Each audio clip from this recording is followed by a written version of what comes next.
ناظرین السلام علیکم۔ آپ کی محبتوں اور چاہتوں کے ساتھ لیاقت نواز ملک حاضر خدمت ہے۔ ناظرین، پاکستان کی جو سیاسی صورتحال ہے اس وقت بہت ہی، میں سمجھتا ہوں کہ گھمبیر جو ہے صورتحال پیدا ہو چکی ہے۔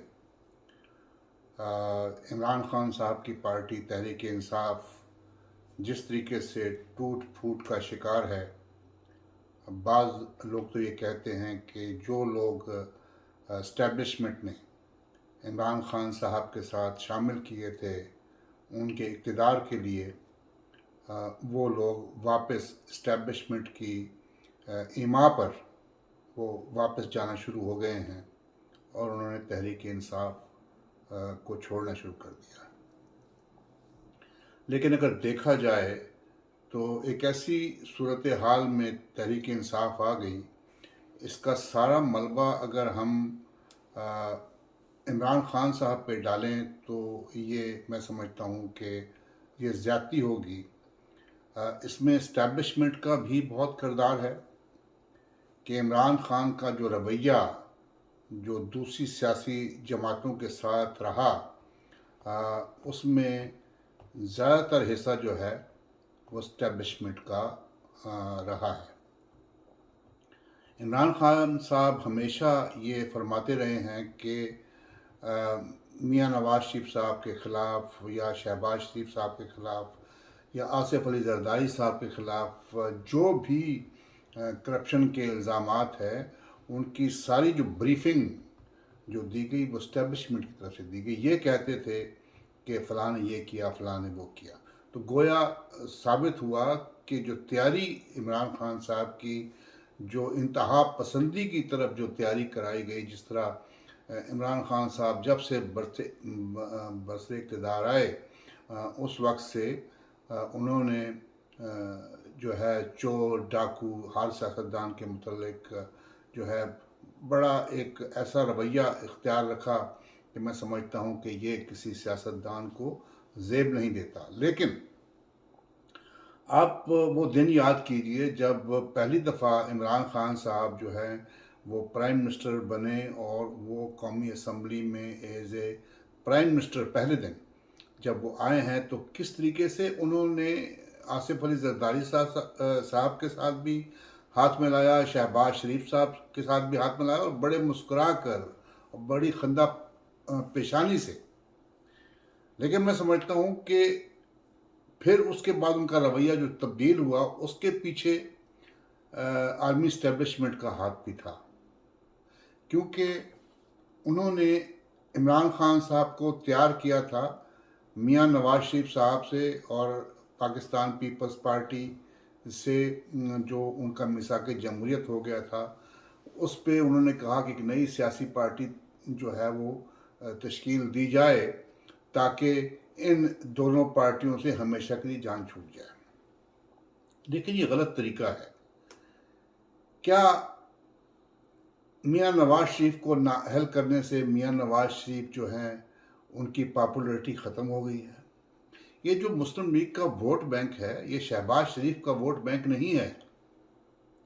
یہ ووٹ بینک جو ہے میاں نواز شریف صاحب کا ہے۔ ایم کیو ایم جو ہے، الطاف حسین صاحب کو آپ نے پاکستان کی پالیٹکس سے علیحدہ کر دیا، لیکن میں یہ کہتا ہوں کہ آج بھی اگر الطاف حسین صاحب کراچی میں واپس آ جائیں تو وہ ایم کیو ایم، ساری ایم کیو ایم کا ووٹ بینک انہی کا ہے۔ یہ آپ کسی سیاستدان پہ ایبڈو کی پابندیاں لگا دینے سے یا نااہل قرار کر دینے سے یا ان کو سیاست سے باہر کر دینے سے اگر یہ مسائل کا حل ہے ہو سکتا ہے، تو میں سمجھتا ہوں کہ یہ غلط ہے۔